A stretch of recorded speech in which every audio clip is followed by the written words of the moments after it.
الحمد لله رب العالمين والصلاة والسلام على خير خلقه محمد وعلى آله وصحبه وسلم تسليما كثيرا. أما بعد، فإن خير الحديث كتاب الله، وخير الهدي هدي محمد صلى الله عليه وسلم، وشر الأمور محدثاتها، وكل محدثة بدعة، وكل بدعة ضلالة، وكل ضلالة في النار.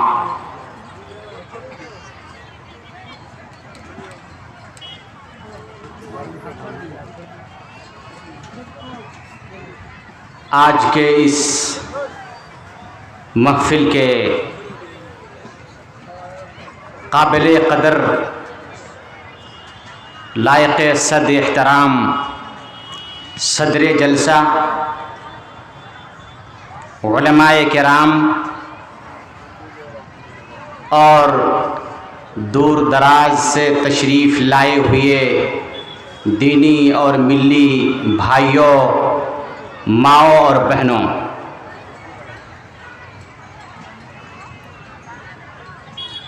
وقت کافی گزر چکا ہے اور 40 منٹ بچا ہے جلسے کے اختتام کے لیے. چونکہ یہ علاقہ اگر میں کہوں کہ ہمارا ہے تو بیجا نہ ہوگا، تو ایک جملہ میں بحیثیت اس علاقے کے فرد ہونے کے آپ تمامی حضرات کے گوش گزار کرنا چاہتا ہوں.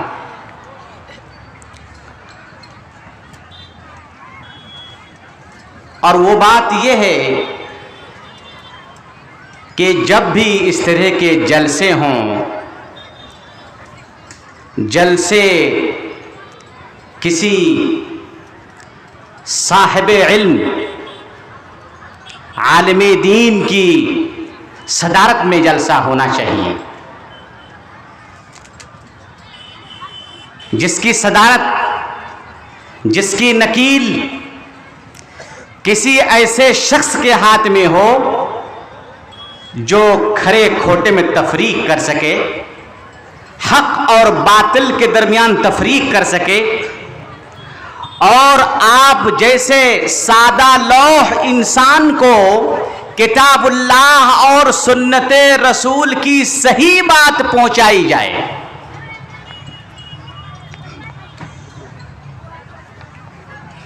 میں نہ کسی پر تنقید کر رہا ہوں اور نہ بلا وجہ کسی پر تنقید کرنا اسلام میں جائز ہے. من باب المناصحہ،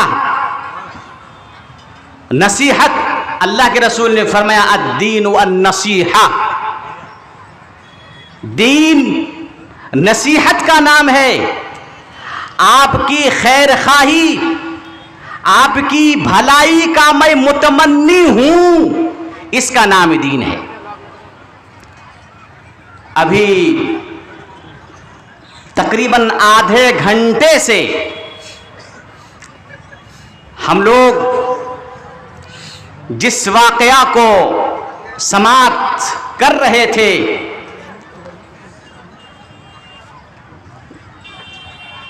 میں تو کنٹرول سے باہر تھا کہ اتنے بڑے مجمع میں اور وہ بھی اہل حدیث کی محفل میں، علماء کرام کی موجودگی میں، بلا تأمل اور بلا روک ٹوک کے ہمارے نوجوانوں کی ذہن اور قلب و جگر میں ایسی باتیں دی جا رہی ہیں جس کی کوئی اصل نہیں ہے، جس کی کوئی حقیقت نہیں ہے. کون سی بات؟ ابو قدامہ کی جو کہانی سن رہے تھے میں نہیں جانتا ہوں کہ ابن قدامہ کا یہ واقعہ کہیں ہے. ابن قدامہ کے نام سے واقعہ کہیں نہیں ہے. یہ واقعہ ابن الجوزی نے اپنی کتاب صفوۃ الصفوہ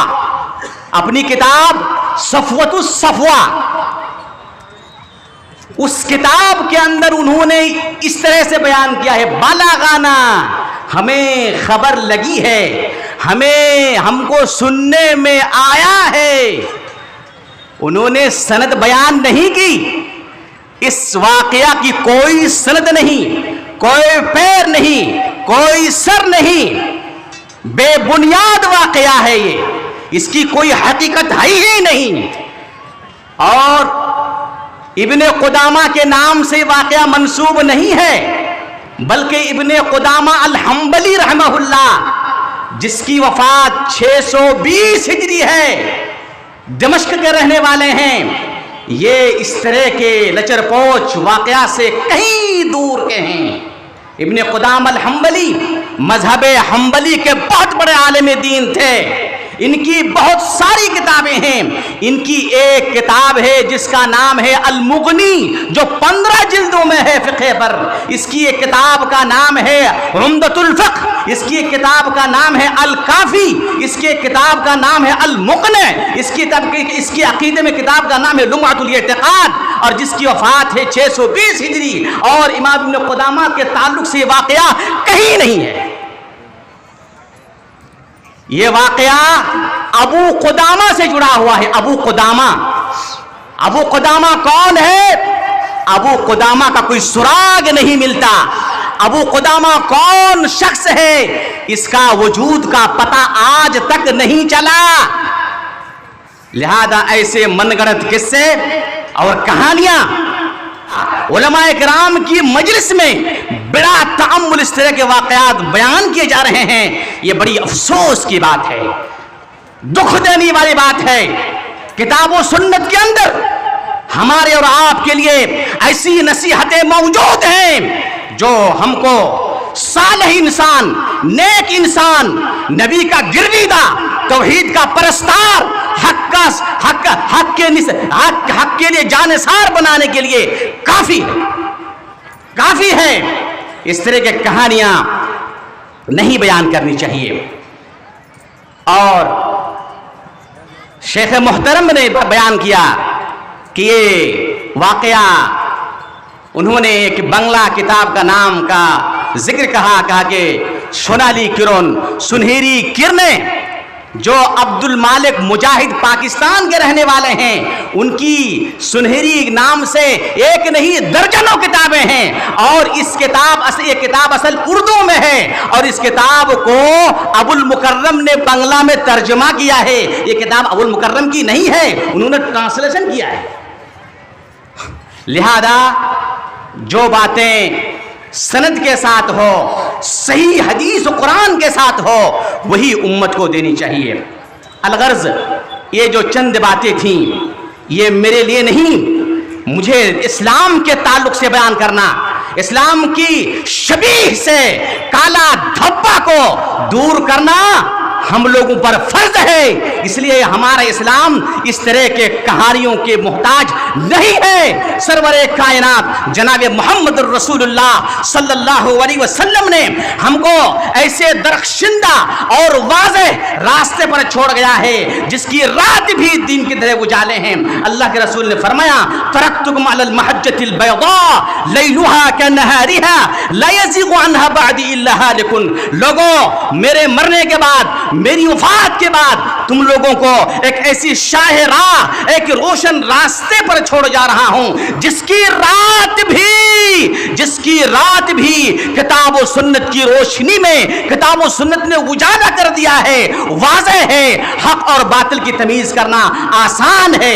ہمیں ایسے قصے کہانیوں کی کوئی ضرورت نہیں ہے.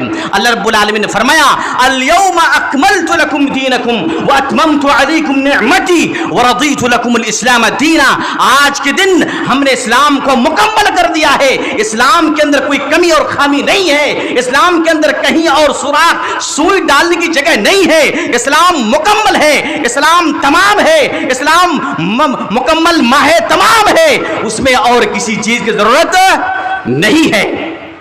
میرے بھائیوں، ہمارے نونہالوں کو، ہمارے بچوں کو، ہماری اولاد کو ایسے مدارس میں جانا چاہیے، ایسے علماء کے پاس پڑھنا چاہیے جہاں صحیح بات ملے اور صحیح اسلام کی اشاعت ہو، اسلام کی صحیح تبلیغ ہو.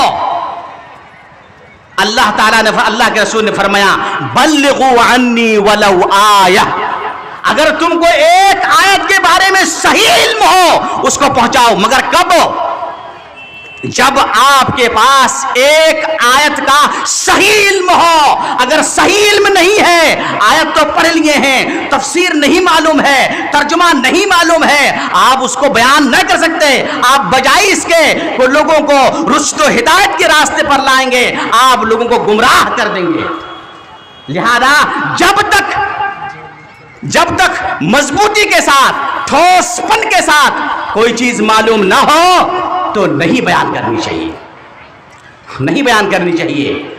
اور ابن الجوزی کی جو کتاب جو میں بتایا صفوۃ الصفوہ، ابن الجوزی کو وفات 597 ہجری میں ہے اور ان کی اس کتاب کے اندر بہت ساری غلط سلط باتیں بھی موجود ہیں.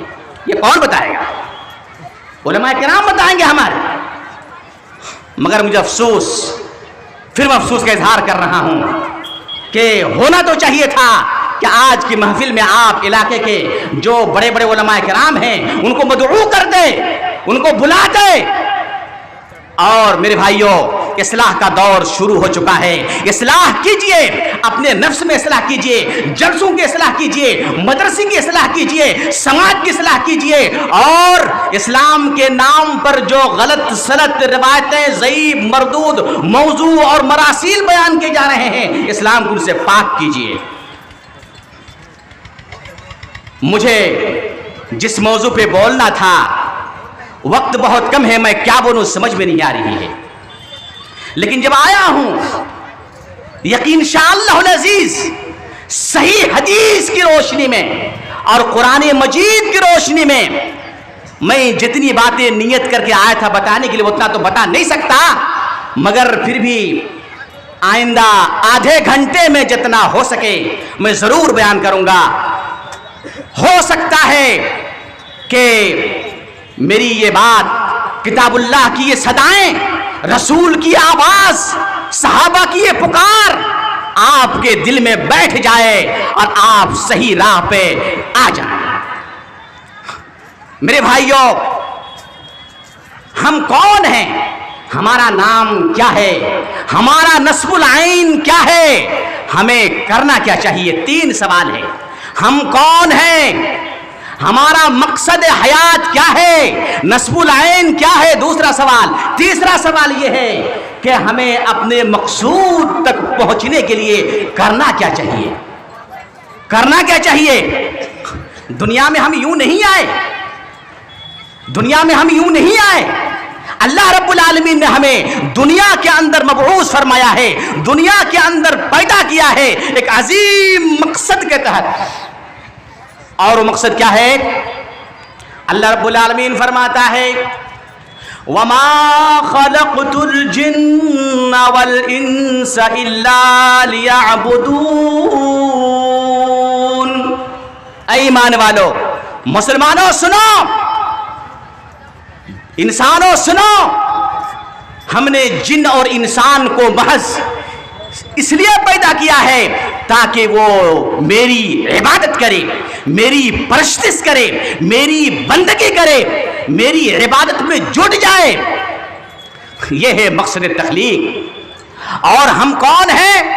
میرے بھائیوں، ہم اپنے آپ کو مسلمان کہتے ہیں. میرے بھائیوں، آدھا گھنٹہ صبر کر لیجئے. ہو سکتا ہے انداز بیاں گرچہ بہت شوق نہیں ہے، شاید کہ اتر جائے تیرے دل میں میری بات. کب کون سا جملہ کس کی حیات کو بدل دے یہ کہہ نہیں سکتے. ابن حزم رحمہ اللہ ابن حزم رحمہ اللہ، دیکھیے میں بتا رہا ہوں کہ ایک لفظ ایک جملہ انسان کی زندگی کو کیسے بدل دیتا ہے۔ ابن حزم رحمہ اللہ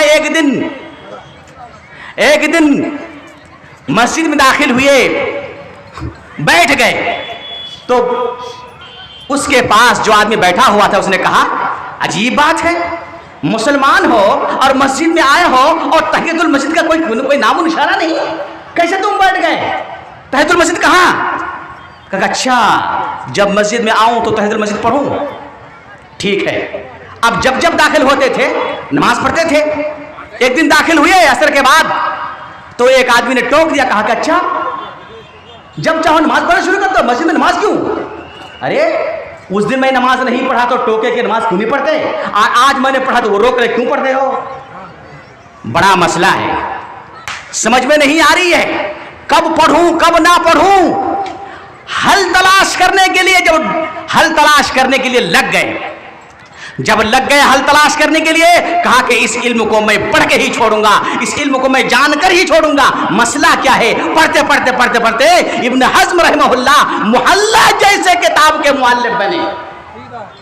ابن حزم رحمہ اللہ محلہ جیسے کتاب کے مؤلف بنے میرے بھائیوں۔ لہذا انسان کی کون سی بات دل میں اتر جائے۔ امام بخاری رحمۃ اللہ علیہ امام داخلی کے درس میں بیٹھے ہوئے تھے، امام داخلی امام بخاری کے استاد ہیں۔ امام داخلی نے کہا کاش کہ تم میں سے کوئی ایک آدمی احادیث صحیحہ کو جمع کر دیتے۔ امام بخاری شاگرد ہیں، کہہ رہے ہیں امام داخلی رحمہ اللہ میرے استاد نے جو کہا فوقع فی قلبی، میرے استاد کی بات میرے دل میں اتر گئی، میں نے ٹھان لیا کہ آج سے میں جتنی صحیح حدیث ہوگی میرے بساط بھر میں سب کو میں جمع کروں گا۔ جمع کیا اور ہمیں اور آپ کو تحفہ دیا صحیح البخاری۔ کیا دیا؟ صحیح البخاری۔ ایک کلمے نے امام بخاری کے عزم اور ان کے استقلال کو، ان کے ہمت کو بلند کر دیا، اور انہوں نے بخاری جیسی کتاب تالیف کر کے ہمارے اور آپ کے سامنے حاضر کر دیا میرے بھائیوں۔ اسی لیے میں کہہ رہا ہوں شاید کہ آپ کے دل میں میری ایک بات بھی اتر جائے تو میں اپنی تقریر کو، اپنی اس آج کی حاضری کو اللہ کے لیے میں غنیمت جانوں گا۔ میرے بھائیوں ہم مسلمان ہیں، مسلمان، ہم لوگوں کا نام مسلم ہے۔ مسلم عربی زبان میں کیا ہے؟ مسلم، اور مسلم کو جب فارسی میں جمع بناتے ہیں تو الف اور نون بڑھا دیتے ہیں، مسلمان۔ تو مسلمان کا اصل کیا ہے؟ مسلم، اور مسلم یہ اسلمہ یسلمو اسلاما فهو مسلم،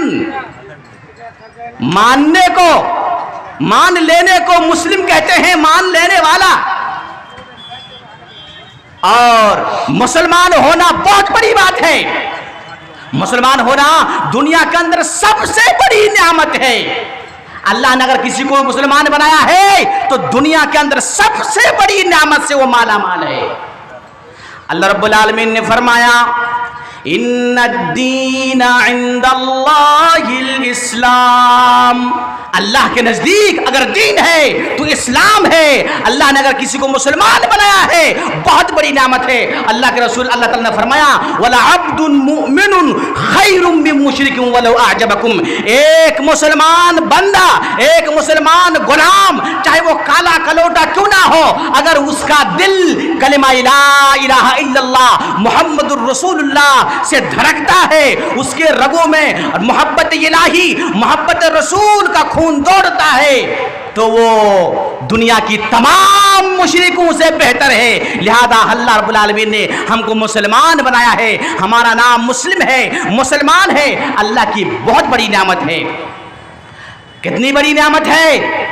ابراہیم علیہ السلام اور اسماعیل علیہ السلام جب خانہ کعبہ کی تعمیر کر کے ختم کر دیے، خانہ کعبہ کی تعمیر مکمل کر دیے، ابراہیم علیہ السلام اللہ رب العالمین سے دعا گو ہیں ربنا وجعلنا مسلمین لک ومن ذریتنا امتا مسلمتا لک.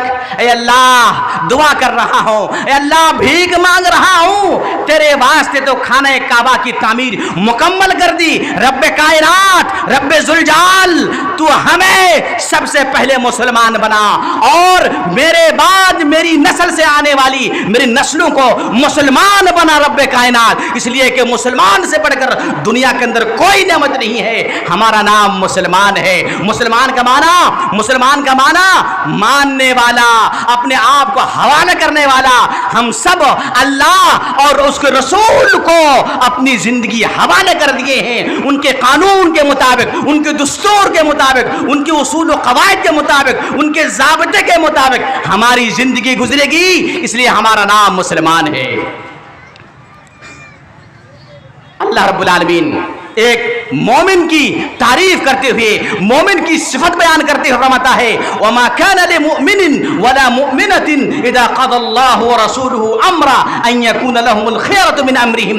ایک مومن مرد اور ایک مومن عورت وہ ہے جب کسی مسئلے پہ رب کائنات اور سرور کونین جناب محمد رسول اللہ صلی اللہ علیہ وسلم فیصلہ کر دے، اس مسئلے میں اس کو تیسری رائے داخل کرنے کی اجازت نہ ہو. یہ ہے مومن کا معنی. رسول نے فرما دیا آمنا وصدقنا، اللہ نے فرما دیا آمنا وصدقنا. اللہ اور اس کے رسول کے سامنے سر جھکا لینے کو مسلمان کہتے ہیں. سر جھکا لینے کو مسلمان کہتے ہیں. میرے بھائیوں، ہمارے ناک میں، ہماری گردنوں میں اللہ اور اس کے رسول کی نکیل ہے. جہاں اللہ کہے گا کھڑا ہو جا، ہم کھڑا ہو جاتے ہیں. جہاں کہے بیٹھ جا، ہم بیٹھ جاتے ہیں. جہاں کہے لیٹ جا، ہم لیٹ جاتے ہیں. اسی کا نام مسلمان ہے.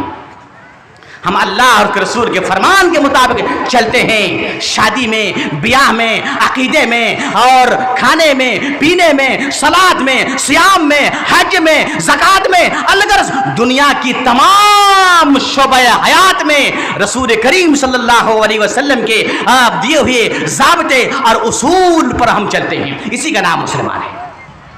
اگر کوئی نہیں چلتا ہے تو براہ کرم اپنے آپ کو مسلمان نہ کریں. ہم مسلمان ہیں. ہمارا نصب العین کیا ہے؟ ہمارا نصب العین ہے اللہ کی رضا جوئی، اللہ کی رضا جوئی، اللہ کی خوشندی اور قیامت کے دن حصول جنت ہمارا نصب العین ہے. اگر فمن زحزح عن النار وادخل الجنت فقد فاز. قیامت کے دن جو جہنم کی آگ سے جس کو نجات مل جائے اور جس کے لیے جنت کے راستے ہموار ہو جائیں، فقد فاز. حقیقت میں وہی کامیاب ہے، وہی کامران ہے، وہی انسان فلاح یاب ہے. دنیا کی چالاکی، دنیا کی عیاری، دنیا کی مکاری، دنیا کی فریبی، دنیا کی آپ کی زیر کی کچھ کام نہیں آئے گی. اگر قیامت کے دن اگر فیل ہو گئے تو میرے بھائیوں ہمارا نصب العین اللہ کی رضا جوئی ہے اور حصول جنت ہے. میرے بھائیوں ہم کو کیا کرنا چاہیے؟ ہم کو کیا کرنا چاہیے؟ ہم کو کرنا چاہیے وہی جو قرآن نے کہا ہے. ہماری سانسیں، ہمارا دیکھنا، ہمارا چلنا، ہمارا پھرنا، ہمارا اٹھنا، ہمارا بیٹھنا، ہماری حیات، ہماری موت، یہ سب اللہ کے واسطے ہے. قل ان صلاتی ونسکی ومحیای ومماتی للہ رب العالمین. اے نبی کہہ دے ایک مسلمان کو کیسا ہونا چاہیے، ایک مسلمان کی زندگی کیسی ہونی چاہیے. ان صلاتی ونسکی، میری نماز، میری قربانی، ان صلاتی ونسکی ومحیای ومماتی، میری زندگی، میری حیات، میری موت للہ رب العالمین، رب کائنات کے واسطے ہے. میں سانس لے رہا ہوں جتنی گھڑی بھی اللہ کے واسطے لے رہا ہوں، اللہ کی دین کے لیے لے رہا ہوں، اللہ کے کام کے لیے لے رہا ہوں، اللہ کی عبادت و بندی کے لیے لے رہا ہوں. یہ ہے ہم کو ہونا چاہیے. مگر افسوس کہ جمعے میں، تقریروں میں، تحریروں میں، محفلوں میں اور نہ جانے کہاں کہاں ہمیں کتاب اللہ اور سنت رسول کی صدائیں دی جا رہی ہیں، مگر ہمارا دل ہے کہ ہمارا دل پتھر نما بن گیا ہے، اس میں نرمی نہیں آتی میرے بھائیوں۔ اللہ تعالیٰ نے قرآن مجید کے اندر پتھروں کے 3 اقسام بیان کیے ہیں سورہ بقرہ میں۔ اللہ رب العالمین نے فرمایا وَإِنَّ مِنَ الْحِجَارَةِ لَمَا يَتَفَجَّرُ مِنْهُ الْأَنْهَارُ۔ میرے بھائیوں، ہمارا دل سنگ دل پتھر سے بھی سخت ہو چکا ہے۔ اتنی تقریر میرے خیال سے مسلمانوں کے علاوہ کسی مذہب میں ہفتہ واری وجوبی طور پر تقریر نہیں ہے، وجوبی طور پر نصیحت نہیں ہے۔ ہر جمعہ میں تقریر کرنا، خطاب کرنا، اللہ کے رسول کی بیانات کو لوگوں تک پہنچا دینا فرض ہے، کسی مذہب میں نہیں ہے۔ اس کے باوجود بھی ہمارے دل کے تالے نہیں کھل رہے ہیں، پتھر نما بن چکا ہے دل ہمارا۔ جبکہ اللہ نے پتھروں کی 3 قسمیں بتائی ہیں۔ ایک پتھر یہ ہے کہ جس کے اندر سے پانی نہریں جاری ہو جاتی ہیں۔ ایک پتھر یہ ہے وَإِنَّ مِنَ الْحِجَارَةِ لَمَا يَشَقَّقُ فَيَخْرُجُ مِنْهُ الْمَاءُ، کچھ پتھر ایسے ہیں جو پھٹ جاتے ہیں اور اس کے بیچ سے پانی کی نالیاں بہنے لگتی ہیں۔ اور تیسری قسم وَإِنَّ مِنْهَا لَمَا يَهْبِطُ مِنْ خَشْيَةِ اللَّهِ، اور کچھ پتھر ایسے ہیں جو خوف خدا سے، اللہ کے ڈر سے اوپر سے لڑھکتے ہوئے نیچے آ جاتا ہے میرے بھائیوں۔ مگر ہم ہے کہ ہمارے دل میں باتیں اثر نہیں کرتی، باتیں اثر نہیں کرتی میرے بھائیوں، جبکہ ہمیں اور آپ کو اللہ اور اس کے رسول کی اطاعت کا حکم دیا گیا ہے، اور اطاعت ہی دنیا کے اندر ہر طرح کی بھلائی کا باعث ہے، اور معصیت، اللہ کی نافرمانی، رسول کی نافرمانی تمام برائیوں کی جڑ ہے۔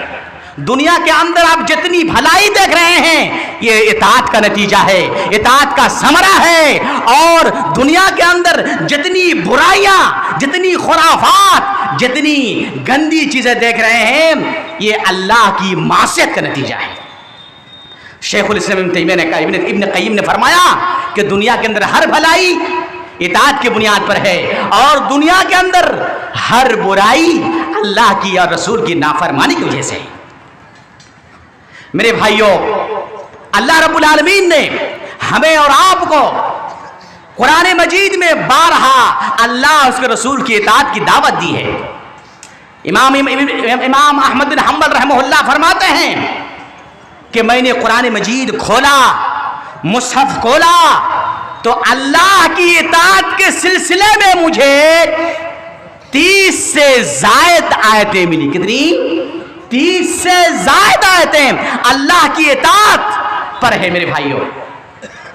انہی آیتوں میں صلی اللہ فرماتا ہے یا ایھا الذین آمنوا اطیعوا اللہ واطیعوا الرسول واولی الامر منکم، اے لوگو تم اللہ کی اطاعت کرو، رسول کی اطاعت کرو، اور اپنے حاکم وقت یا علماء کرام کی اطاعت کرو۔ اللہ نے اللہ تعالیٰ کی اور رسول کی اطاعت کا حکم دیا ہے، مگر ہم ہیں کہ اطاعت کرتے نہیں۔ میرے بھائیوں، مختصر انداز میں آپ کے سامنے اللہ اور اس کے رسول کی اطاعت صحابہ کرام کیسے کرتے تھے، انبیاء اعظام اللہ کی اطاعت کیسے کرتے تھے، اس کی ہلکی سی جھلکیاں دے کر کے میں رخصت ہو جاؤں گا۔ میرے بھائیوں، اللہ رب العالمین کی اطاعت عبادت ہے، رسول کی اطاعت اللہ کے واسطے عبادت ہے، اور اطاعت محبت کے بغیر نہیں ہوتی۔ اللہ کی اطاعت اللہ کی محبت کے بغیر ممکن نہیں، رسول کی اطاعت رسول کی محبت کے بغیر ممکن نہیں۔ سب سے پہلے اللہ کے رسول کی محبت کو دل میں بسانا ہوگا، اللہ کی محبت کو دل میں بسانا ہوگا، تبھی جا کے آپ کا دل اطاعت پر آمادہ ہوگا۔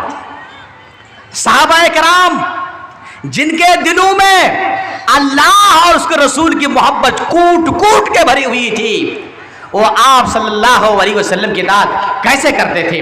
ہمارے سامنے بیان کی جاتے ہیں نماز پڑھنے کے لیے, روزہ رکھنے کے لیے, حج کرنے کے لیے کہا جا رہا ہے اچھے کام کیجئے, برے کاموں سے رک جائیے. کہا جا رہا ہے امر بالمعروف کیجئے اور برے کاموں سے لوگوں کو روکیے. کہا جا رہا ہے باپردہ رہیے. کہا جا رہا ہے حرام مت کھائیے. کہا جا رہا ہے سچی باتیں کہیے. کہا جا رہا ہے جھوٹی باتیں نہ کہیں. مگر ہم کہاں سنتے ہیں. انبیاء کرام کو جب اللہ رب العالمین حکم دیتا تھا تو بلا تعمل, بلا جھجک, بلا تاخیر اس کام کو کر ڈالتے تھے. اس کام کو کر ڈالتے تھے. ابراہیم علیہ السلام کو اللہ نے فرمایا وَإِذْ قَالَ لَهُ رَبُّهُ أَسْلِمْ قَالَ أَسْلَمْتُ لِرَبِّ الْعَالَمِينَ. اور ابراہیم کے رب نے جب ابراہیم سے کہا اے ابراہیم اسلم, اپنے آپ کو سپرد کر دو, میرے حوالے کر دو, تیری ساری بندگی کو میرے لیے خالص کرتے ہوئے کرو. جو ہی کہنا تھا ابراہیم نے کیا کہا, ہماری طرح سے نہیں, اسلمت لرب العالمین. اے پروردگار عالم, اے رب کائنات, اے خالق ارض و سما, مالک ارض و سما, میں نے تو اپنے آپ کو آپ کے حوالے کر دیا ہے. فرمان آنا ہی تھا کہ ابراہیم نے اپنے آپ کو اللہ کے حوالے کر دیا. اللہ نے کہا اسلم, جواب آتا ہے اسلم تو, اے ابراہیم اپنے آپ کو سپرد کر دو. ابراہیم جھک کر کے فوراً بلا تاخیر کہتا ہے اسلم تو. میرے بھائیوں, حضرت موسیٰ علیہ السلام جب فرعون کی اذیت سے, فرعون کی پریشانی سے نجات پا کر کے, سمندر پار کر کے, اپنے لوگوں کو لے کر کے سمندر پار کر لیے, وہاں انہوں نے 70 لوگوں کا انتخاب کیا کوہ طور جانے کے لیے. اللہ کا حکم ہوا موسیٰ چلے آؤ کوہ طور کی طرف. موسیٰ علیہ السلام, اللہ کا حکم تھا, موسیٰ علیہ السلام بہت تیزی کے ساتھ چلنے لگے اور جو 70 لوگ بھی جانے والے تھے وہ پیچھے پڑ گئے. اللہ رب العالمین نے فرمایا وَمَا أَعْجَلَكَ عَنْ قَوْمِكَ يَا موسیٰ. موسیٰ کیا بات ہے, سب لوگوں کو ساتھ لانا تھا نا, مگر تو ان لوگوں کو چھوڑ کر کے اکیلا جلدی جلدی کیوں آ رہا ہے میرے پاس. جواب سنیے کیا کہہ رہا ہے, وَعَجِلْتُ إِلَيْكَ رَبِّ لِتَرْضَى. اللہ تو نے کہا ہے آ جا, اگر میں دیر کرتا تو ہو سکتا ہے کہ تیرا غیظ و غضب مجھ پر نازل ہو جاتا. میں جلدی کے ساتھ جلدی جلدی اس لیے آ رہا ہوں لِتَرْضَى, تاکہ تو راضی ہو جائے. میرے جلد بازی کو جیسے, تیز آنے کو جیسے تو نے حکم دیا فوراً حاضر ہو گیا, اس لیے ہو سکتا ہے تو راضی ہو جائے. تجھے راضی کرنے کے لیے اللہ میں جلدی آیا ہوں. دیر نہیں کیا, وقفہ نہیں کیا, تامل نہیں کیا, سوچا نہیں, ادھر ادھر نہیں کیا, دائیں بائیں نہیں کیا اور چوں چرا نہیں کیا, کیوں کیسے نہیں کیا, حاضر ہو گیا. میرے بھائیوں, مسلمان ہو تو ایسا, مسلمان ہو تو ایسا. میرے بھائیوں, جناب محمد الرسول اللہ صلی اللہ علیہ وسلم کے پاس وحی آتی ہے یا ایھا المدثر قم فانذر. میرے بھائیوں, وحی آتی ہے کمبلی والے, کمبل باندھنے والے, چادر لپیٹنے والے, قم کھڑے ہو جا, بیٹھنے کا وقت نہیں ہے, کھڑے ہو جا. قم فانذر, کھڑے ہو جاؤ اور لوگوں کو ڈراؤ جہنم کی آگ سے. اللہ نے کہا کھڑے ہو جاؤ. ابن عباس رضی اللہ تعالیٰ عنہ کہتے ہیں جو ہی یہ آیت نازل ہوئی, ایک روایت میں ہے جب آپ صلی اللہ علیہ وسلم پر یاد نازل ہوئی وَأَنذِرْ عَشِيرَتَكَ الْأَقْرَبِينَ, اے نبی تو اپنے قریبی رشتہ داروں کو ڈراؤ اللہ کے عذاب سے. نبی کریم صلی اللہ علیہ وسلم ابن عباس کی روایت کے مطابق کوہ صفا پہ کھڑے ہو جاتے ہیں اور آواز لگاتے ہیں اے قریش کے لوگوں, اے بنی فہر, اے بنی عبد مناف, حاضر ہو جاؤ. جب کوئی انسان اس زمانے میں کوہ صفا پہ کھڑا ہوتا تھا لوگ سمجھ جاتے تھے کسی پریشانی میں ہے, کسی مصیبت میں ہے, اس کو اس مصیبت سے بچانا ہمارا فرض ہے. سب لوگ جمع ہو گئے. نبی کریم صلی اللہ علیہ وسلم صفا پہاڑ جہاں حاجی لوگ صفا اور مروہ کی سعی کرتے ہیں, صفا پہاڑی پر آپ صلی اللہ علیہ وسلم کھڑے ہیں. پہاڑی کے اس پار کوئی نہیں ہے، اس پار قریش کے تمام لوگ ہیں۔ آپ صلی اللہ علیہ وسلم فرماتے ہیں اے لوگوں قریش کے لوگوں، بتاؤ اگر میں بتاؤں کہ پہاڑی کے اس پار سے جہاں تم کچھ نہیں دیکھ پا رہے ہو اور میں دیکھ پا رہا ہوں، اگر تم کو بتاؤں کہ پہاڑی کے اس پار سے تمہارے دشمن تم پر حملہ کرنے کے لیے آ رہے ہیں، کیا میری بات کی تصدیق کرو گے؟ کیا کہا؟ ما جربنا علیک الا صدقا، اے نبی ہم نے تجھے کبھی جھوٹا نہیں پایا ہے، ہم نے جب جب تجھے آزمایا ہے تجھے سچا پایا ہے، تو صحیح ہے، تو امین ہے، تو صادق ہے، تیری بات سچی ہے۔ اب نبی نے کہا کہ لوگو قولوا لا الہ الا اللہ، اے لوگو اللہ کی بندگی کرو، لا الہ الا اللہ کہو، اللہ کے سوا کوئی معبود برحق نہیں ہے، ایمان لاؤ۔ ابو لہب نے کہا اچھا اسی نے جمع کیے تھے، الہذا جماعتنا تبا لک سائر اليوم، ساری زندگی سارے دن تمہاری بربادی ہو۔ اللہ رب العالمین کو ابو لہب کا جملہ گرا گزرا، آسمان سے قیامت تک کے لیے ابو لہب پر لعنت کرنے کے لیے قرآن نازل ہو گیا، تبت یدا ابی لہب و تب۔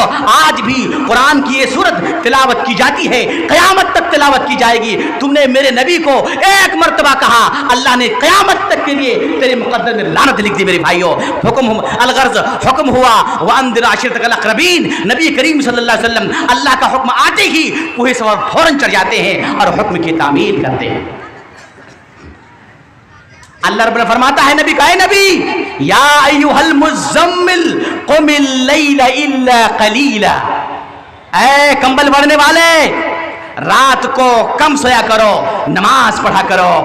حکم آتا ہے، عائشہ رضی اللہ عنہ فرماتی ہیں جب حکم آیا آپ صلی اللہ علیہ وسلم رات کو تہجد پڑھا کرتے تھے، لمبی لمبی نمازیں پڑھا کرتے تھے، لمبا لمبا قیام کرتے تھے، اور اتنا لمبا قیام کرتے تھے کہ آپ صلی اللہ علیہ وسلم کے قدم مبارک کھڑے ہونے کی وجہ سے سوج جایا کرتے تھے، پھول جایا کرتے تھے، حتی تتورم قدما، سرور کائنات کے دونوں قدم لمبے لمبے قیام کرنے کی وجہ سے پھول جایا کرتے تھے میرے رب کے حکم کی تعمیل کے لیے۔ میرے بھائیوں کہاں ہیں ہم؟